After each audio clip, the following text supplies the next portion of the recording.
हर हर महादेव। राधे राधे आप सभी को। सावन सोमवार व्रत की कथा।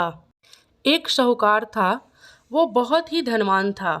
उसके धन आदि में किसी प्रकार की कोई कमी नहीं थी, परंतु पुत्र न होने के कारण वह अत्यंत दुखी था। वह इसी चिंता में रात दिन रहता था और पूजन किया करता था। शाम काल को शिव जी के मंदिर में दीपक जलाया करता था। उसके इस भक्ति भाव को देखकर एक समय श्री पार्वती जी ने शिव जी महाराज से कहा कि हे महाराज, यह साहूकार आपका अत्यंत भक्त है और सदैव आपका व्रत और पूजन बड़ी श्रद्धा के करता है, अतः इसकी मनोकामना पूर्ण करनी चाहिए। शिवजी ने कहा, हे पार्वती, यह संसार कर्म क्षेत्र है। जैसे किसान खेत में जैसा बीज बोता है वैसा ही फल काटता है, उसी तरह इस संसार में जो जैसा कर्म करते हैं वैसा ही फल भोगते हैं। पार्वती जी ने अत्यंत आग्रह से कहा कि महाराज, यह आपका ऐसा भक्त है और यदि इसको किसी प्रकार का कोई दुख है तो इसको अवश्य दूर करना चाहिए, क्योंकि आप तो सदैव अपने भक्तों पर दया करते हैं, उनके दुखों को दूर करते हैं। यदि आप ऐसा नहीं करेंगे तो मनुष्य क्यों आपकी सेवा व्रत पूजन करेंगे। पार्वती जी का ऐसा आग्रह देख शिव जी महाराज प्रसन्न होकर कहने लगे, हे पार्वती, इसका कोई पुत्र नहीं है। इसी पुत्र चिंता में यह अति दुखी रहता है। इसके भाग्य में पुत्र न होने पर भी मैं इसको पुत्र होने का वर देता हूँ, परंतु वह केवल 12 वर्ष तक ही जीवित रहेगा। इसके बाद वह मृत्यु को प्राप्त होगा। इससे अधिक मैं और कुछ इसके लिए नहीं कर सकता। यह सब बात साहूकार सुन रहा था। इससे उसे ना कुछ प्रसन्नता हुई और ना ही दुख हुआ। वह पहले के भांति शिव जी महाराज का सोमवार का व्रत और पूजन करता रहा। कुछ साल व्यतीत हो जाने पर साहूकार की स्त्री गर्भवती हुई और 10वें महीने उसके गर्भ से अति सुंदर पुत्र की प्राप्ति हुई।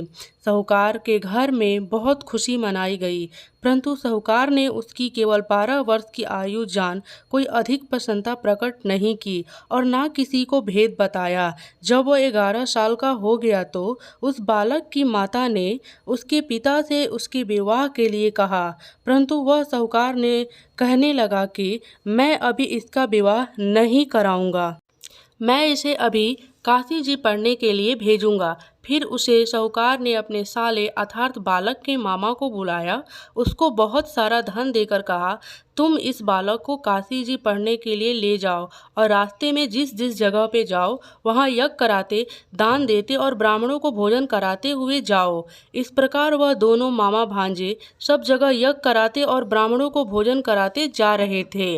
रास्ते में उनको एक शहर पड़ा। उस शहर के राजा की कन्या का विवाह था और दूसरे राजा का लड़का जो विवाह के लिए बारात लेकर आया था वह एक आंख का काना था। लड़के के पिता को इस बात की बड़ी चिंता थी कि वर को देखकर कन्या के माता पिता विवाह में किसी प्रकार का अड़चन न पैदा करें। इस कारण जब उसने अति सुंदर सेठ के लड़के को देखा तो मन में विचार किया कि क्यों न दरवाजे के समय इसी लड़के से वर का काम लिया जाए। ऐसा विचार कर राजा ने उस लड़के और उसके मामा से कहा तो वह राजी हो गए। साहूकार के लड़के को स्नान आदि करा, वर के कपड़े पहना तथा घोड़े पर चढ़ा दरवाजे पर ले गए और बड़ी शांति से सब कार्य हो गया। अब वर के पिता ने सोचा, यदि विवाह कार्य भी इसी लड़के से करा दिया जाए तो क्या बुराई है। ऐसा विचार कर उसके मामा से कहा, यदि आप फेरों और कन्यादान का काम करा दे तो बड़ी कृपा होगी और हम इसके बदले बहुत कुछ धन देंगे। उन्होंने स्वीकार कर लिया और विवाह कार्य बहुत अच्छी तरह से हो गया।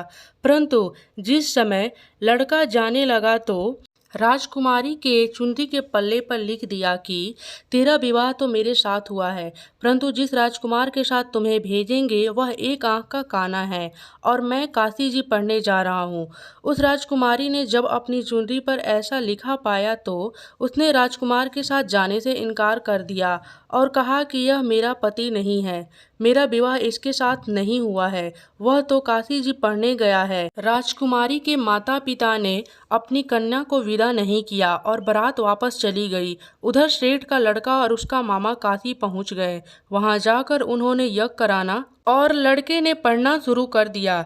जब लड़के की आयु 12 साल हो गई तब एक दिन उन्होंने यज्ञ रचा रखा था कि उस लड़के ने अपने मामा से कहा, मामा जी आज मेरी तबीयत कुछ ठीक नहीं है। मामा ने कहा कि अंदर जाकर सो जाओ। लड़का अंदर जाकर सो गया और थोड़ी देर में उसके प्राण निकल गए।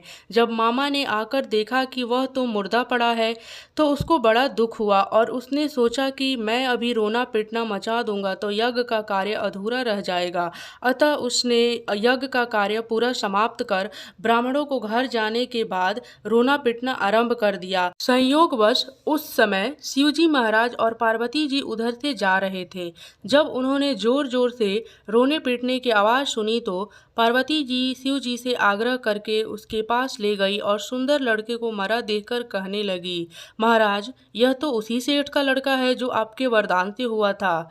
शिव जी ने कहा, पार्वती इसकी आयु इतनी ही थी सो भोग चुका। पार्वती जी ने कहा, महाराज कृपया करके बालक को और आयु दे, नहीं तो इसके माता पिता तड़प तड़प के मर जाएंगे। पार्वती जी के इस प्रकार बार बार आग्रह करने पर शिवजी महाराज की कृपा से लड़का जीवित हो गया। शिवजी महाराज कैलाश चले गए।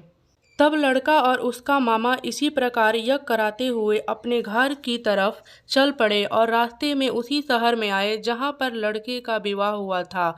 वहाँ जाकर जब उन्होंने यज्ञ आरंभ कर दिया तो उस लड़के के ससुर ने उसको पहचान लिया और अपने महल में लाकर उसकी बड़ी खातिर की। साथ ही बहुत सारा धन और दासियों सहित बड़े आदर और सत्कार के साथ अपने लड़की और जमाई को विदा कर दिया। जब वह अपने शहर के निकट आए तो उसके मामा ने कहा कि पहले मैं तुम्हारे घर जाकर खबर कर आता हूँ।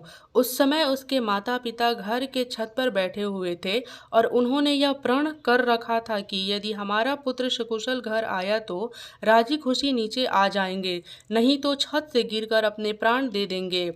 इतने में उसके लड़के के मामा ने आकर यह सारा समाचार दिया कि आपका पुत्र आ गया है, परंतु उनको विश्वास न आया। तब उसके मामा ने शपथ पूर्वक कहा कि आपका पुत्र आपकी स्त्री के साथ बहुत सारा धन लेकर आया है। तो उस सेठ ने बड़े आनंद के साथ इनका स्वागत किया, बड़ी प्रसन्नता के साथ रहने लगा। इस प्रकार से जो कोई भी सोमवार का व्रत धारण करता है अथवा इस कथा को पढ़ता है या सुनता है उसके दुख दूर होकर उसकी समस्त मनोकामनाएं पूर्ण होती है। इस लोक में नाना प्रकार के सुख भोग कर अंत में सदा शिव लोक को प्राप्त होता है। धन्यवाद।